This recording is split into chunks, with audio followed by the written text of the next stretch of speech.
Here we go. All right, welcome to the share, everyone. My name is Mark. I am your host, and today on the show, I've got a new person in recovery that I have met, and his name is Ben. Ben, welcome. Thanks. Thanks for having me. You're welcome. Thank you for your service today, and for taking time to speak with me. I brought that recovery band that you like, and they're going to play a quick intro for us. How's that sound? Oh, that's great. They're a good band. I know, right? They've gotten good at that one song. So, all right, kick it, boys.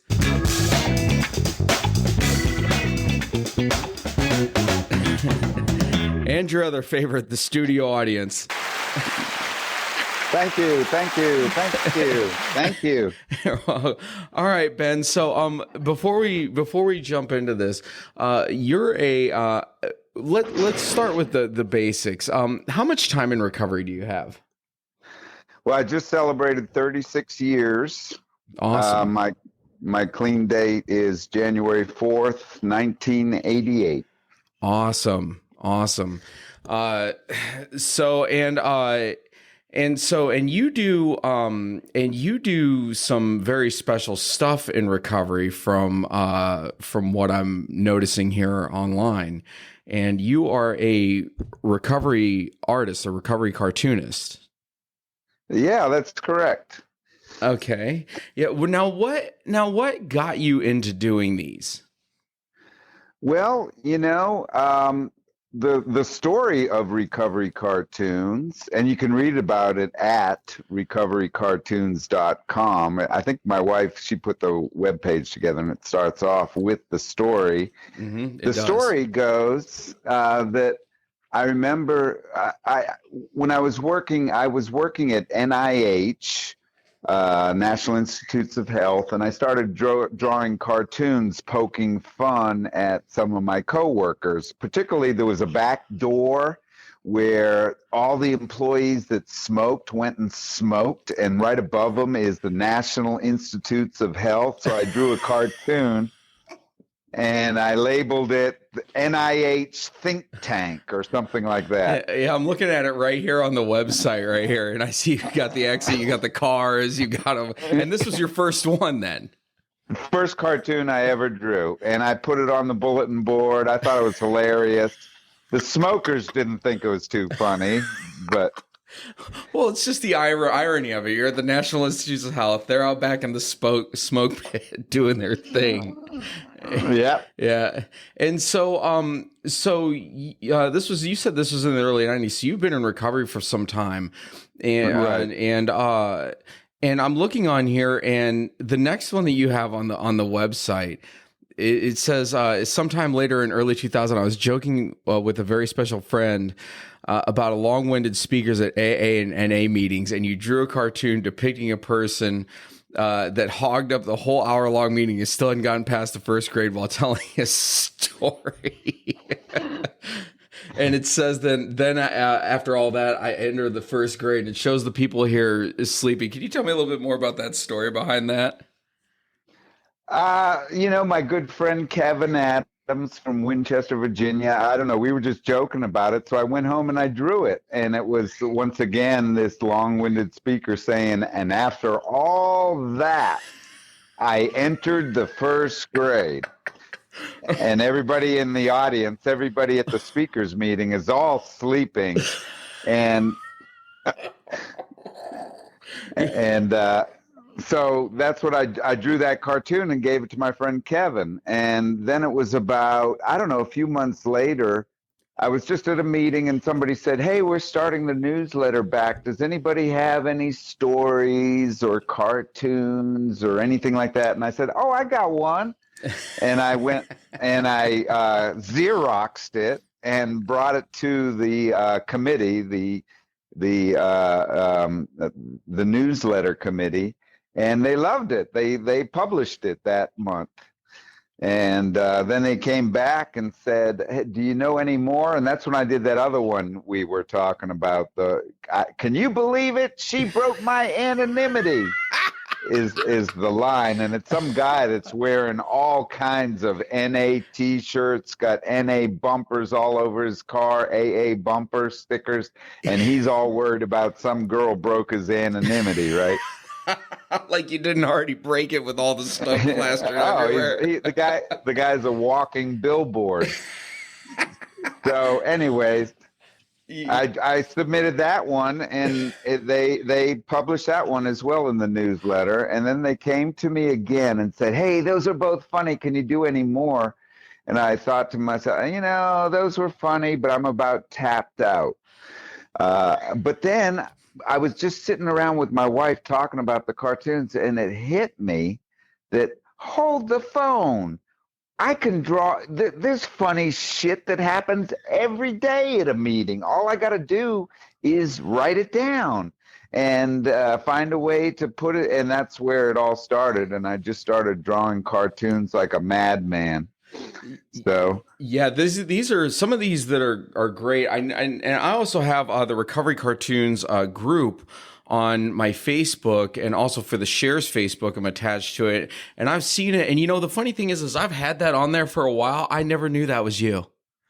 Oh, and so cool. and then we ended up meeting a couple weeks ago, and right. Yeah, it's kind of funny how that works. So it says at this time in my life, I just happened to be reading the book entitled The Artist's Way by Julia Cameron. The focus of this book is discovering and cultivating one's creativity.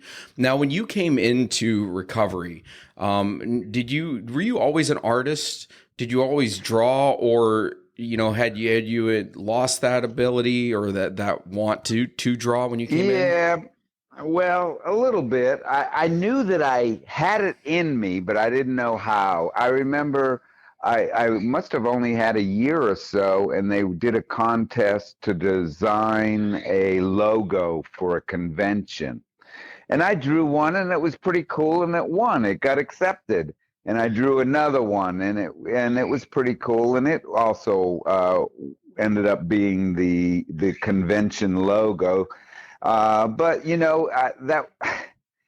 I'm saying that I knew I had some artistic ability, but the whole thing with cartooning and humor and that kind of stuff just kind of happened out of nowhere. I knew if you look at those first two, the artwork is not very good. It's almost stick figures. Now my cartoons, they look a lot better, but I've developed the drawing ability. But to answer your question, I think I just knew that I wanted to be creative. And that book you mentioned, The Artist's Way, what a great workbook to develop your creativity. I did that. I read the book. I did all the exercises, and I swear to God, it was shortly after that this whole recovery cartoons thing started for me.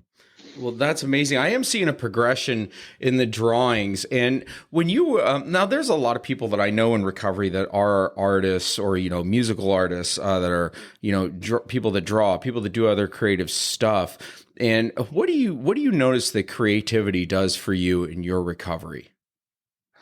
Oh my God, it just gives me a connection to like life and higher power. I just feel like I can contribute, and and also that I can express myself, that I can convey what's inside of me to others, and I really love doing that with the humor, especially.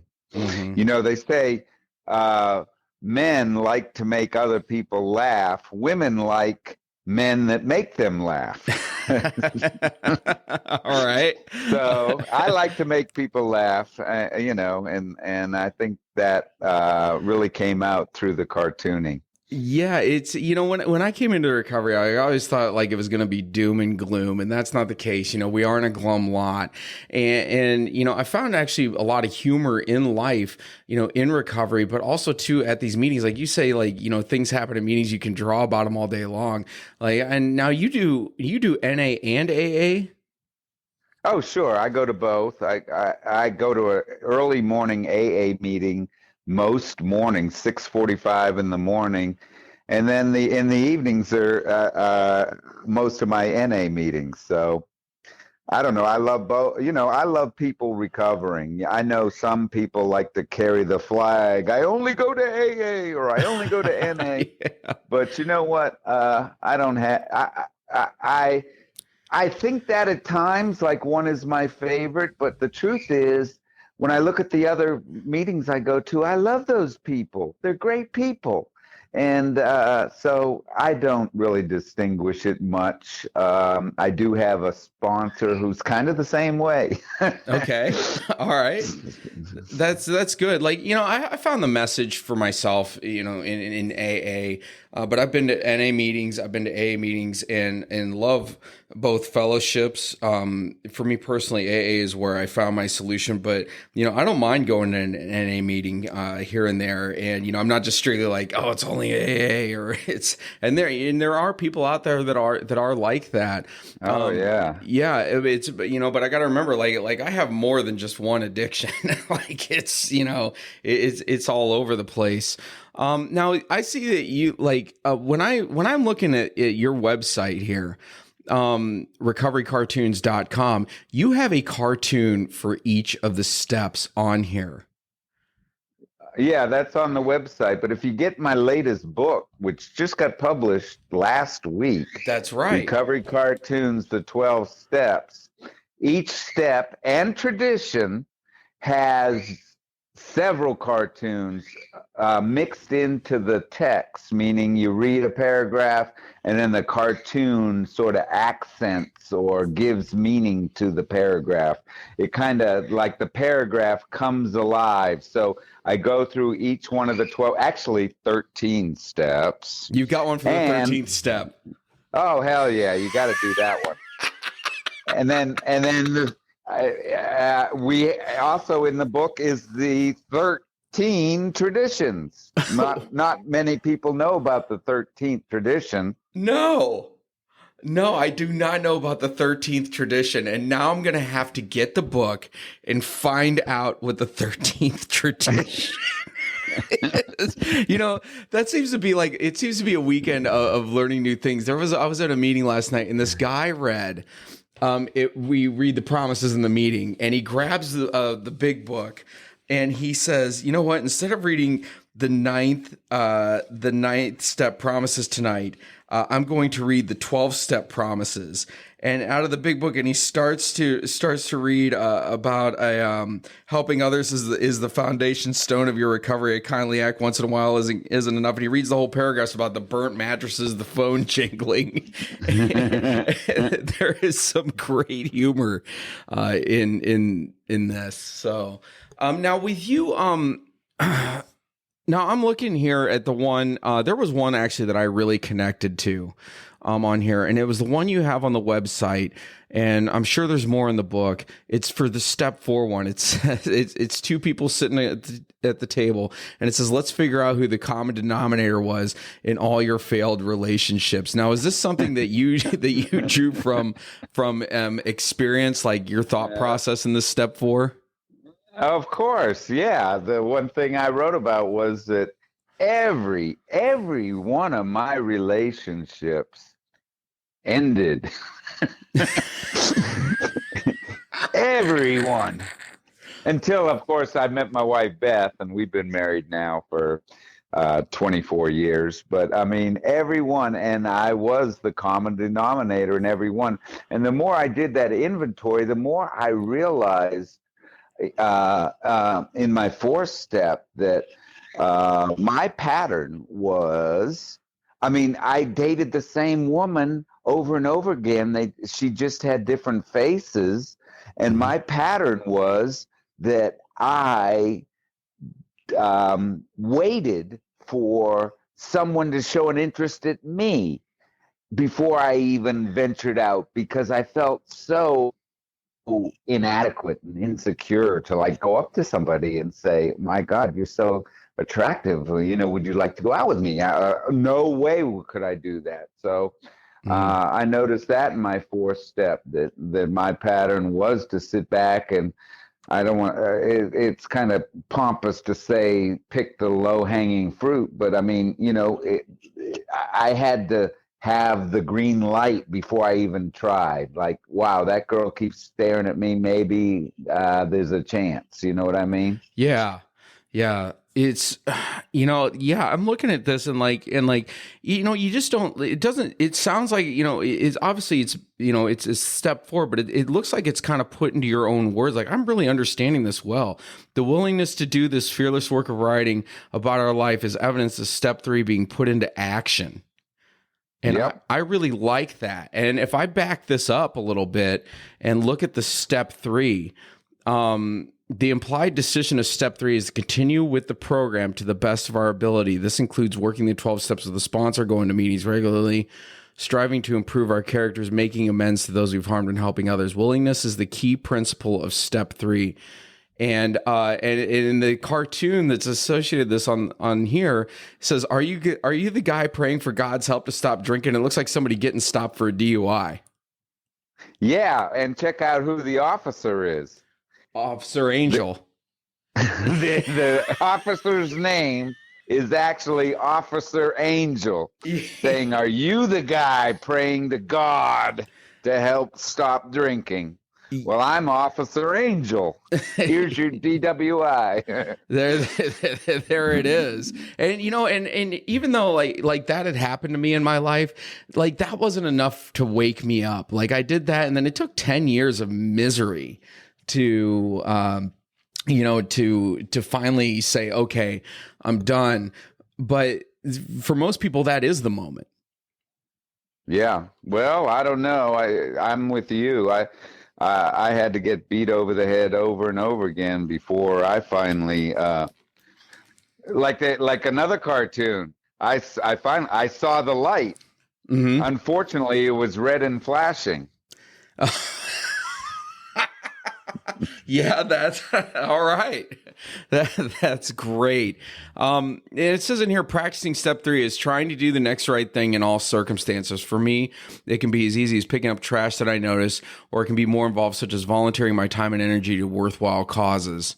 In practicing step 3, I strive towards making choices that feel right to me and my result in my feeling good about being a productive, responsible member of society. So can you elaborate on that more?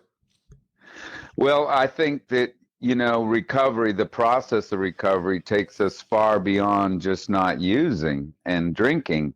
That as we apply these principles, we find the great joy and benefit from challenging ourselves and confronting character defects and trying to improve.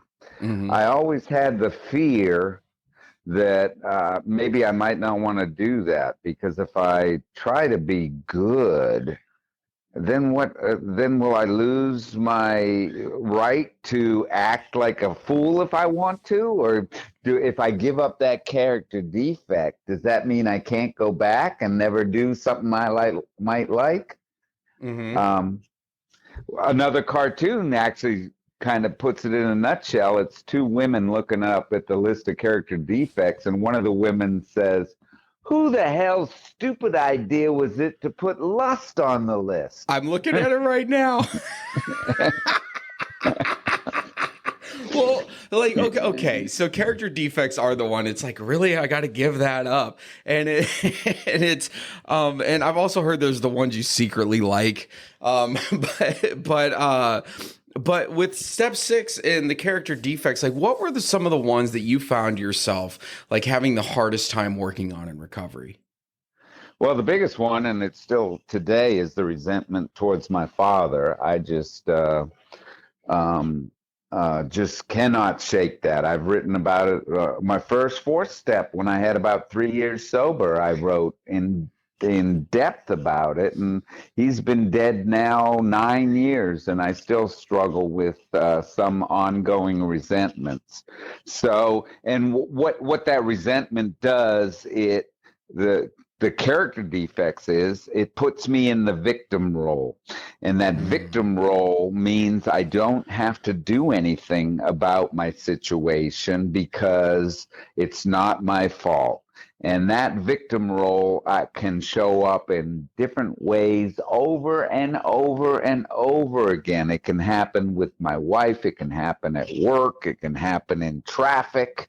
I'm a victim of being behind this slow motherfucker. You know what I mean? Yeah. Driving down the road. And that victim role is one example of a character defect that that stems, the exact nature is the resentments with my father. Mm-hmm. So there you go. Yeah. So now, when you notice these character defects pop up in your life, what do you do personally to handle and to make it through those? Well, whenever I feel emotional, it's almost natural now for me to talk to my sponsor about things, especially things that upset me. If I'm bothered, and I tell you, sponsorship's a two-way street for me, and I know it is for a lot of people. I call some of the guys I sponsor and say, "Oh man, I'm going through this. I can't believe what my wife hurt my feelings, or I can't believe that this person at work expects me to do what she wants," or stuff like that. So it's almost become an automatic response to pick up the phone and talk about feelings or emotions when they seem strong to me. Another thing I do is I journal every day. I journal. I wake up first thing in the morning. I have a cup of coffee. That's important. Absolutely. My cup of coffee.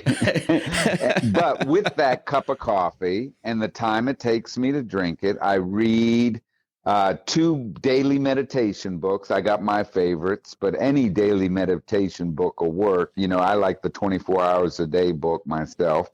But I read that book, thought for the day, meditation for the day, and prayer for the day.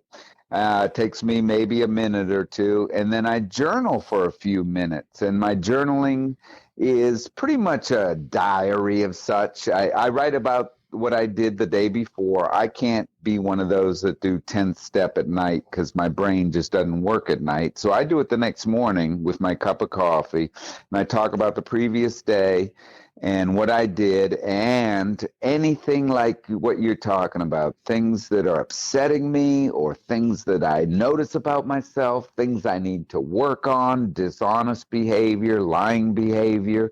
Those things still crop up in my life regularly, by writing about it, there it is on black and white, the power of writing. And that's why 4 steps, I believe, are so powerful, that putting pen to paper just really unlocks our subconscious. And that's just such a valuable tool for me. My sponsor told me when I started journaling many years ago now that it was a sign of that I was beginning to love myself, that by journaling, I'm doing it for me. I'm doing it for my recovery. And that is a visible sign that I am doing work for me. And so I try to keep that practice going every day. I did it this morning. So I do it every morning. Wow, that's beautiful. Were you ever a journaler before? Like, did you ever find yourself in your life beforehand writing feelings down or anything like that? Or is that something, that came along in recovery for you? It definitely came along in recovery. It started, I guess, with the 4 step, my first 4 step, writing, but it was really through the pain. For me, it started in 1997. I got in one of those marriages, hi, it's our second date. So I got the U-Haul for your stuff kind of date. All And right. one of those, and ended up marrying the girl, and it didn't work, of course. We both had a year. And when that fell apart, it was very painful. And that was 97. And so I started journaling then, and I've kept it up. I have on a bookcase, and I labeled chronologically there's about 22 journals in a row. Wow. Starting. Yeah. So I got my whole life since then documented, and it's pretty cool. It's like a legal record, really. But sometimes my wife will say, like, "What did we do last year for 4th of July?" I can look it up and say, "Oh, we did this. Yeah, we went here. We ate this. We did this. We did this." And she asked me, "Did we?" She said, "We never went to Jethro Tull concert at Warner Theater," and I said, "Yes, we did."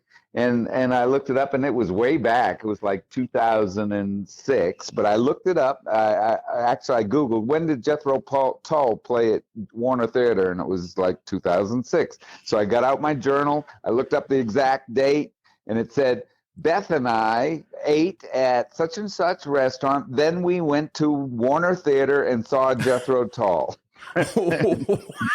Wow, that is detailed. And I said, dang. I'm like, I got your number, girl. So we did too. So it's pretty much like a log of your life, but also to things you might be going through, other things like that. Absolutely. I talk like probably only maybe once a week. I go into details about something emotional. I seem to have the crisis of the week. You know what I mean? Yeah. I don't even remember what it was last week, but doggone it, I know what it is this week. And it's really pissing me off. Yeah, the things our minds make up, right? Exactly. So here, like, that brings a good segue into this. The one on step 10, it shows a guy praying, and there's a dog next to him, and the picture says, "Just for today." It says, "God, help me be the person my dog thinks I am." What is the inspiration behind that one?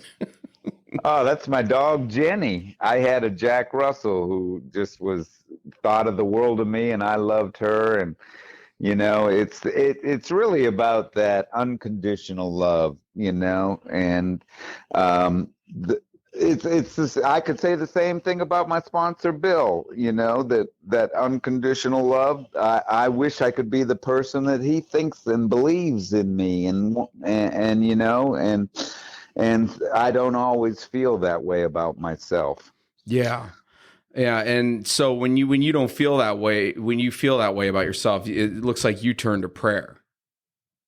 I do pray. I pray a lot. And I don't know. I don't have any idea who I'm praying to, but I ask for help. I do believe the two most powerful prayers for me are help and thanks.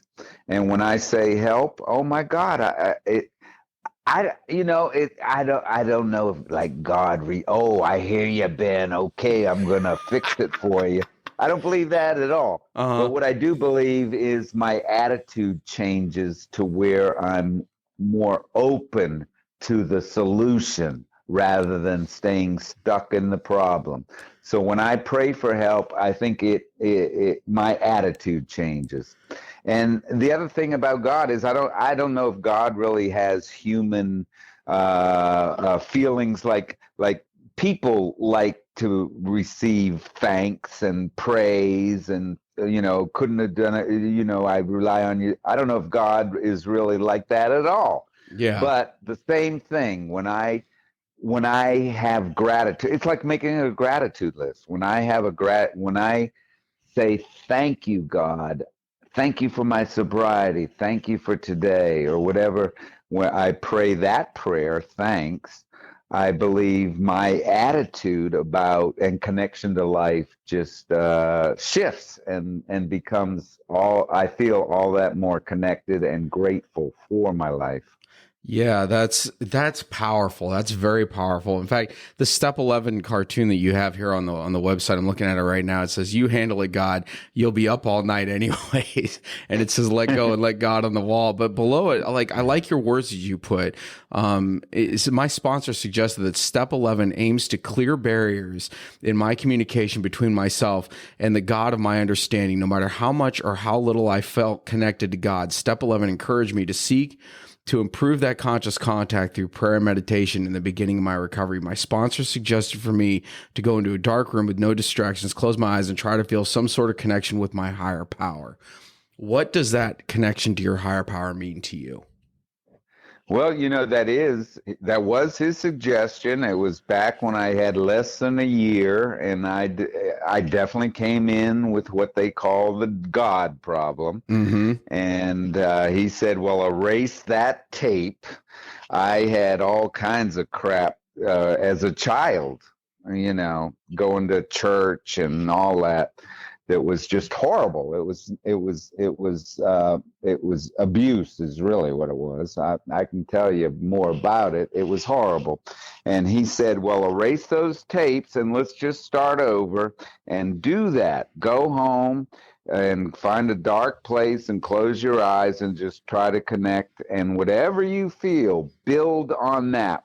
New starting point. You and your higher power, not the higher power your father told you all about, Mm-hmm. which is half of my resentment towards my father, by the way, that I mentioned before, was his self-righteous indignation about the me going to hell, basically, is what he told me just about every day that I knew him. So, Mm-hmm. um, yeah. Yeah. So, Well, yeah, that's I can identify with you on the coming in with the God resentment. All the warring nations of the world, like how could God have done this to me? Like all these other things, the things I'd heard about in church, and it's like you're going to go to hell and all this other, and to build that new relationship with a God of my understanding, like everything that you just said, I can identify with because it's a powerful feeling. yep.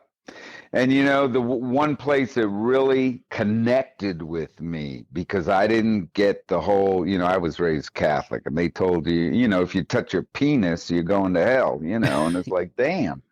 So, anyways, I couldn't relate to that. But when I was in that dark room and I thought about a higher power, I got the connection that staying clean and sober was my message, my avenue for hope in my life, and so it really began with that, and then it proceeded with by working the steps and helping others, and those when I do those things, when I work steps, when I help others, when I do service, I just feel that connection, and to me that's God. Yeah. That's I see that, and I see on the step 12 one here, you have a bunch of guys riding in a car. People have shirts on that say like "Keep it simple, easy does it." They got the big book and it says, "You're kind of like our designated drunk," and it's a guy sitting in the back seat, looks like a newcomer with a Bud Light shirt on. Can you tell me the inspiration behind that one? I don't know. I just was, I was thinking about actually that cartoon preceded a previous cartoon that I drew, which was the first cartoon I drew was just the four guys, and they all had AA T-shirts on, and one of them said to the other one, "Hey, any one of us can be we all can be designated drivers." So that was the first one I drew. And I don't know, it was something about being a designated driver that hit me that inspired that cartoon. And then the idea of, hey, let's go pick up a designated drunk. And that's the guy in the back seat. That's it, it's good. Like, so these are really humorous. Okay, now the infamous one. I clicked on step 13. And I can't wait to read this and get this in actually in the book form in my hands. And it looks like an MD putting it has a case of intoxicated mice and one with sober mice, and the guy standing in front of the sober mice, and the doctor says, "Now watch all the males flock around the female newcomer." As he drops the female into the sober mice. Okay, so is there a story behind this one? Is it? I worked at NIH, and there's a lot of bench science where there's a lot of studies with rats. So you'll find in my book, actually, these researchers keep showing up a lot. A lot of I told you I like to do the NIH cartoons. Well, that progressed into recovery too. So I have sober mice and drunk mice. I have one that says, Um, there's a dead mouse in the cage, and he's got his, instead of a water bottle, it's alcohol. I And see the it. research, is that one in there? Yeah, well, it says intoxicated mice, and there's two over to the left. It looks like they're out, and one's glugging on the alcohol bottle. Oh no, that's the one that watch all the males flock around this female newcomer. Yeah. Okay. But this is another one I'm telling you about that is another bench science laboratory rats. They show up a lot in my cartoons. And this one, there's a dead mouse and it's sitting next to his bottle, which is alcohol. You know, the rodent feeding bottle in the cage. And the scientist says, "Well, I guess that proves it. Cages, institutes, and death." All right. You know, I've got to get this book now, and I'm definitely putting on my things to order today because guess who loves Amazon? So now can you get it on the website directly from the website, or is it just on Amazon? You can, yeah. I think my wife just put a link to it on the website, recoverycartoons.com. There it is. But you can also just go to Amazon, just put in Recovery Cartoons, and it'll take you right to the book. The book is hilarious. I got to tell you, man. There's you mentioned one cartoon per step, but there's 380 pages. There's over 200 cartoons in the book, and it'll have you rolling in the aisle. I guarantee it. I love that. And continuing to go to meetings, obviously you've gotten some great content. Now, when you came in, into recovery, we kind of talked about this a little bit. Did you ever picture this in your life? Like, hell no. Like all of us, if I would have made a list day one of the things I wanted to, I would have come up so short. I had no idea the gifts. I'm now a doctor. Do you know that? Because it says you were a nurse when you started out. You're a doctor? Well, I have a PhD in nursing, so I am Dr. Kana. To my students, I teach at the University of Maryland School of Nursing. I run the psych department. Who would have thought that? I was a nurse that almost got kicked out of the profession 36 years ago. I got confronted and told if I didn't go straight to rehab, my boss was going to report me to the Maryland State Board of Nursing and make sure I never practiced again. Wow. And now I teach nurses, and I have a doctorate in nursing. So it's really a story of redemption and a gift of the program because, I had no idea, Mark. Yeah. No idea. If I would have made a list, I would have wanted let me see. I want a nice car. I want a house. And I want a girlfriend, maybe something like that. And I had no idea. Today I have 20-year-old twins. I would have never known that. I wasn't a parent. I didn't have children before I found recovery. So I had no idea the joy of being a parent, and I would have never experienced that. And it's just offered me the greatest joys that I had no idea about.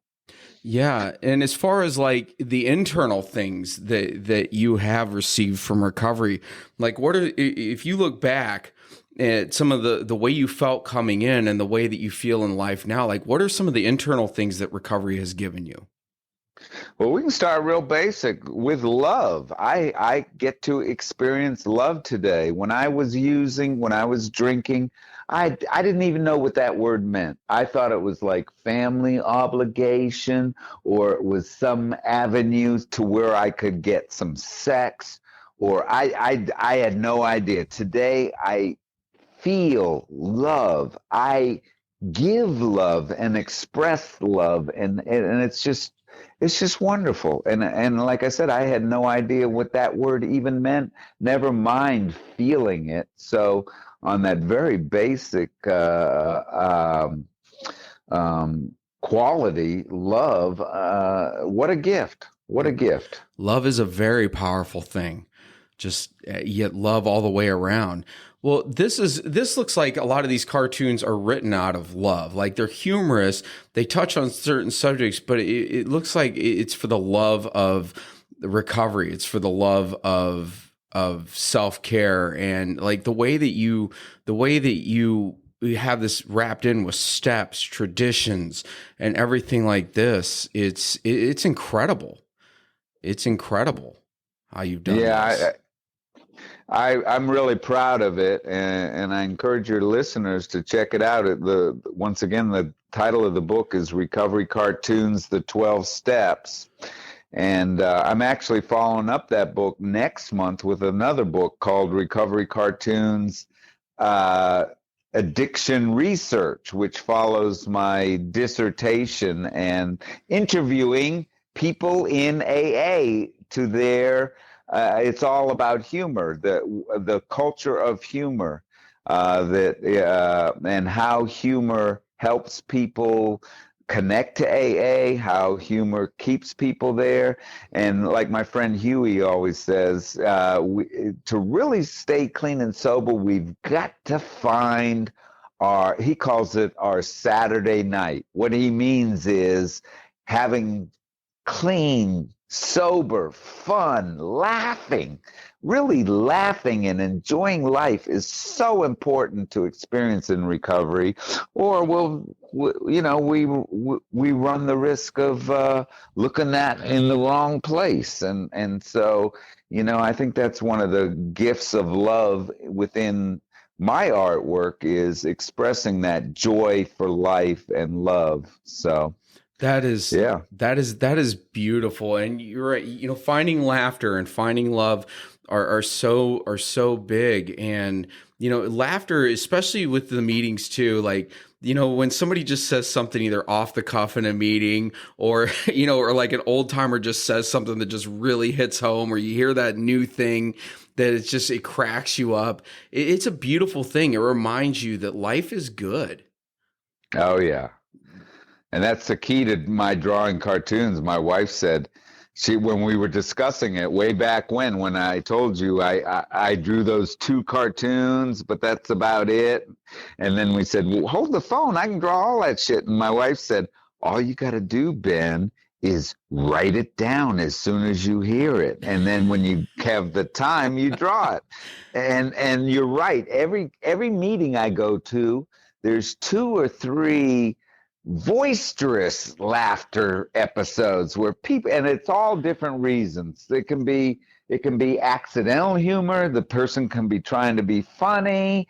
A good example of accidental humor, I remember, and this is in the second book. I did a cartoon on it. This guy was sharing once in a meeting and said, I'm really struggling. I'm just trying to connect with my higher power. And right when he said that, somebody's cell phone went off. Ding, ding, and the whole room cracked up. Those moments are great. Oh, it's like, how did that happen right at that moment? Like, oh, there's your higher power trying to connect with you. The phone's for you. Is it So honor as a god? So I write that down. That's what I do. I'm always ready to write down the good ones and the moments of laughter. Whenever I went to a meeting this morning and wrote 3 or 4 of them down just from this morning's 6:45 AA meeting. It was incredible. Wow, that is beautiful. Well, Ben, thank you so much for bringing, to really putting, the humor and the non-glumness and the steps and tradition into so much life and recovery. Like, this is a valuable tool for anyone that's listening, and it's recoverycartoons.com. You can find the book on Amazon. And there is a Facebook page, a Facebook group called Recovery Cartoons. And before we go, Ben, do you have anything that you would like to say to a newcomer who might be listening to this? Well, the thing, what I felt what I really want the newcomer to know is that every one of us, when you walk into a meeting and you are new, every one of us, me with 36 years, or the guy with my friend Huey, 52 years, Wow. or yeah, he'd be a good interview, by the way, Huey. And all of us, newcomer, can identify with where you're at, because every one of us, every person you see in a meeting was in your shoes at one time. We can relate to you. We also know how vulnerable we are in that state, and that you go back out the door and you might never come back. So we have a lot of empathy and concern for you to just keep coming back and let this miracle happen to you. If I can do it, you can do it too. That is beautiful. That is beautiful. Well, Ben, thank you so much for this again, and this is incredible, and I cannot wait to get my hands on the book. And how ironic is it, right? Is it odd or is it God that I had you on my group, and all of a sudden now here we are talking, and it's just like, well, there it is. Well, thank you for all that you do for others in recovery. Yeah, my pleasure, and I hope your audience today enjoyed it. I'm sure that they will. I'm sure that they will. No, I mean the studio audience. The one that's over there next to the band. I can see the band. Hey. So okay, yeah. You know what? Yeah, you know what? I think that they did. What do you guys think? Oh, look at that. Thank you. You know what? And the band is going to take us out, and they're awesome. ready. So, I love it. All right, guys, kick it. Yeah, you like that funk, don't you, Ben? Good. Man, they're good. Awesome. All right, well, goodbye, everyone, and be well. Thank you so much. All right, Mark. You take care. You too. Bye-bye.